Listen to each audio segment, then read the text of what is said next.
Bismillahirrahmanirrahim. Assalamualaikum warahmatullahi wabarakatuh. Salam sehat, salam sejahtera untuk kita semua. Nah, teman-teman, di video kali ini saya akan memberikan informasi tentang SLC atau kontrak kerja yang akan turun dimulai pada bulan Mei tahun 2024. Nah, kontrak kerja ini merupakan periode kedua di jadwal turunnya SLC, teman-teman ya. Jadi setiap 3 bulan sekali itu ada kontrak kerja. Jadi kalau dihitung dalam 1 tahun itu sekitar ada 4 periode jadwal turunnya SLC atau kontrak kerja. Nah, kontrak kerja kemarin jatuh pada bulan Februari. Jadi 3 bulan itu Maret, April, Mei. Nah, ini Mei sampai Juni ini nanti akan banyak kontrak kerja yang turun bagi pekerja yang mau bekerja di Korea Selatan. Tentunya informasi ini sangat ditunggu-tunggu bagi pejuang yang mencari kerja di Korea Selatan melalui skema penempatan pemerintah, yaitu skema G2G. Nah, sebelum saya melanjutkan video ini, teman-teman mohon kiranya bantu subscribe, bantu nyalakan notifikasinya agar setiap kali saya update video muncul pemberitahuan di HP teman-teman semuanya. Nah, jadi SLC yang akan terbit pada bulan Mei sampai Juni itu jumlahnya 42.080 orang. Nah, ini angka yang besar, teman-teman, karena mengalami peningkatan dari periode yang pertama. Nah, adapun rinciannya SLC tersebut yaitu yang pertama untuk sektor bidang pekerjaan manufaktur, ini mayoritas ya, paling banyak setiap kali turunnya SLC, yaitu sebanyak 25.906 orang. Kemudian sektor fishing 2.849 orang. Kemudian sektor pertanian dan peternakan ini 4.955 orang. Kemudian sektor konstruksi sebanyak 2.056 orang. Kemudian sektor jasa 4.490 orang. Kemudian sektor shipbuilding sebanyak 1.824 orang. Jadi totalnya SLC atau kontrak kerja yang akan turun yaitu kalau di total sebanyak 42.080 orang, teman-teman. Nah, ini mudah-mudahan teman-teman yang belum mendapat SLC atau kontrak kerja, khususnya gelombang 3 dan masih banyak juga gelombang 2 yang belum, di periode ini akan mendapatkan SLC. Berdoa saja, teman-teman. Nah, kemudian periode pendaftarannya yaitu tanggal 22 April sampai 3 Mei tahun 2024. Jadi sebelum pihak perusahaan Korea Selatan mengambil orang asing, pekerja asing tentunya harus didaftarkan dulu dari tanggal 22 sampai 3 Mei tahun 2024. Nah, kemudian setelah didaftarkan, kemudian ada hasilnya atau pengumumannya yaitu pada tanggal 21 Mei tahun 2024. Kemudian penerbitan SLC atau izin kerjanya yaitu di sektor manufaktur dan shipbuilding tanggal 22 sampai 28 Mei tahun 2024. Kemudian sektor lainnya ini selain sektor manufaktur dan shipbuilding, bisa juga fishing ya, bisa juga bidang-bidang yang lain selain kedua sektor tersebut nanti akan jatuh pada tanggal 4 bulan Juni tahun 2024. Kemudian penerbitan yang tertunda yaitu tanggal 7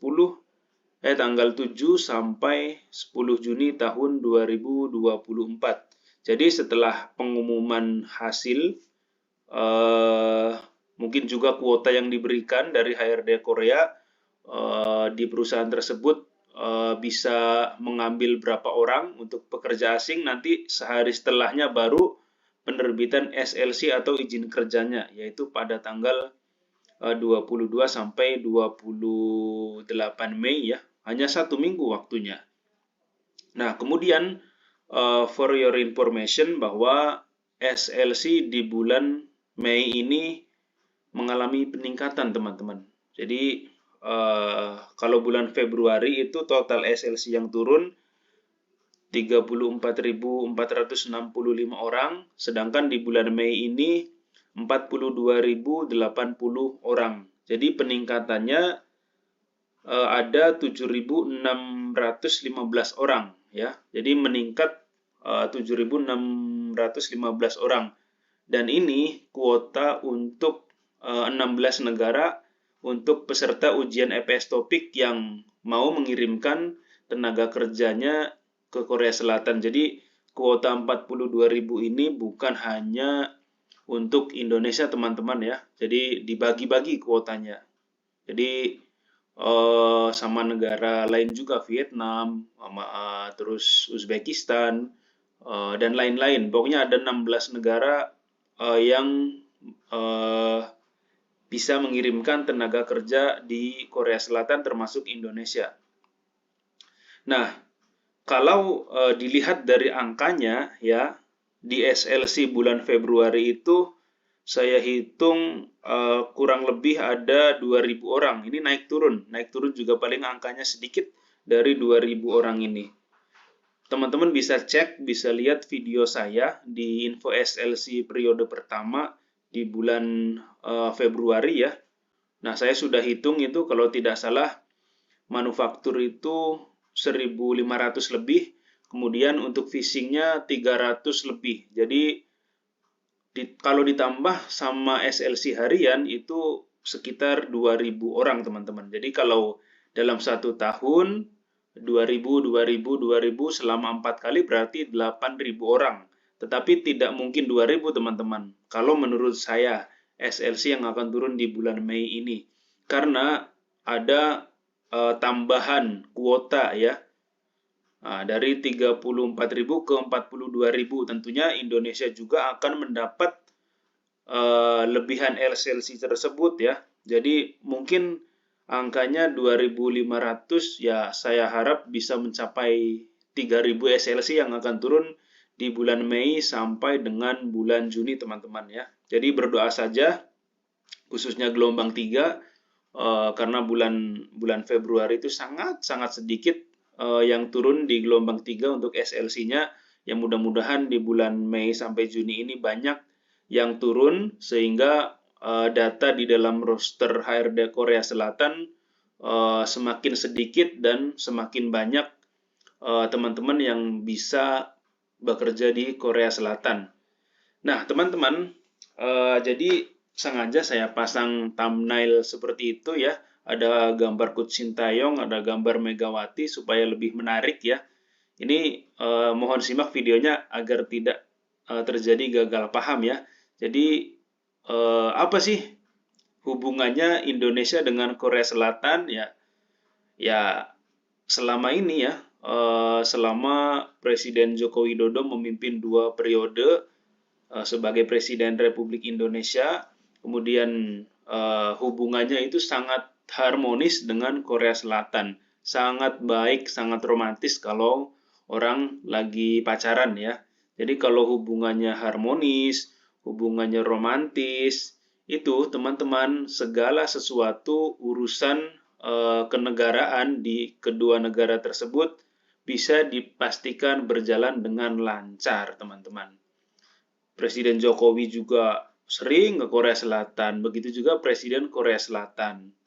Nah, kemudian ada juga pelatih dari Korea Selatan yang melatih timnas Indonesia sejak tahun 2009 akhir ya, sudah hampir 4 tahun ya. Tentunya menjadi sorotan negara Korea Selatan memandang Indonesia. Dan juga ada pemain Indonesia yang banyak akhir-akhir ini berkarir di Korea Selatan, seperti contohnya Megawati, atlet voli timnas Indonesia bermain di Liga Korea Selatan, itu juga banyak penggemarnya, banyak fansnya ya.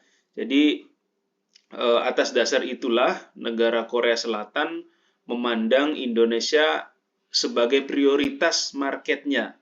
Ya, market di sini bukan hanya untuk pengiriman tenaga kerjanya teman-teman, tetapi saya juga pernah mengikuti seminar tentang beasiswa di Korea Selatan. Itu peminatnya semakin tahun semakin banyak. Semakin banyak setiap tahunnya mahasiswa dari Indonesia yang ingin berkuliah di Korea Selatan. Dan juga kuotanya paling banyak di antara negara ASEAN yang lain dibanding dengan Thailand, Filipina, Vietnam, Malaysia, itu Indonesia paling banyak.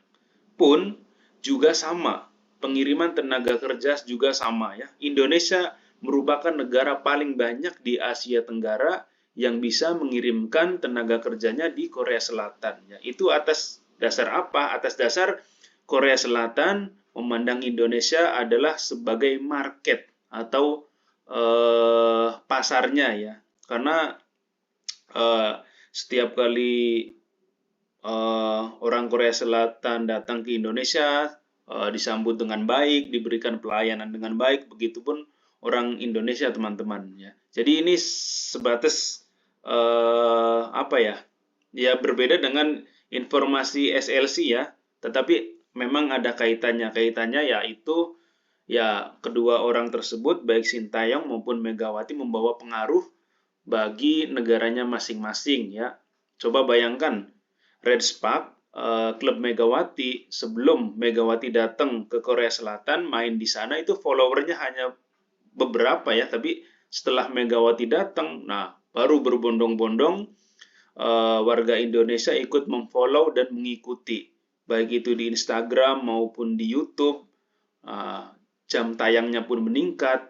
Kemudian juga Coach Sintayong ketika baru pertama kali datang ke Indonesia, baru beberapa followernya, pengikutnya, kemudian setelah beberapa tahun dan hasilnya juga bagus, itu 2 juta lebih followernya teman-teman. Ini angka yang fantastis dan itu sebagai bukti bahwasannya Indonesia dan Korea Selatan memiliki hubungan yang baik, memiliki hubungan yang harmonis, sehingga diplomasi hubungan antara kedua negara itu bisa berjalan mulus, bisa berjalan dengan aman.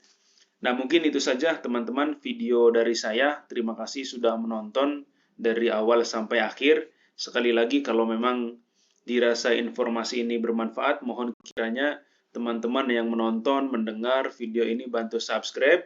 Jangan lupa share juga. Jangan lupa nyalakan notifikasinya agar setiap kali saya mengupdate video, itu muncul notifikasi di HP teman-teman semuanya. Terima kasih. Assalamualaikum warahmatullahi wabarakatuh.